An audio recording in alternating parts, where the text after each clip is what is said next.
का हाल बा भाई लोग। काल दुबई अवार्ड शो में खेसारी लाल यादव सॉरी खेसारी लाल यादव काहे ना गइलन एकरे हम ताहा लोग के बहुत सारा रीजन बताए, तो तू लोग वीडियो में अंत तक बन रहा लोग। 15 मार्च 2023 के ई अवार्ड शो रहे और 15 मार्च के ही खेसारी लाल के बर्थडे रहे।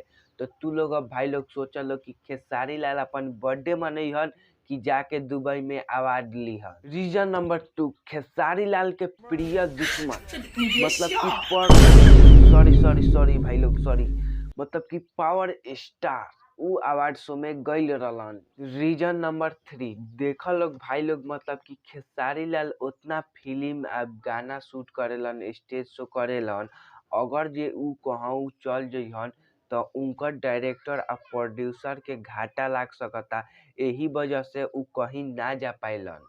रीजन नंबर 4, देखा लोग भाई लोग खेसारी लाल ए घड़ी 2023 के लेके बहुत ही सीरियस हो गइल बारन। उ चाहत रहन कि बॉलीवुड इंडस्ट्री के बराबरी करस, अपन भोजपुरी इंडस्ट्री के ऊंचा उठावस, ओही ला उ ना गइलन।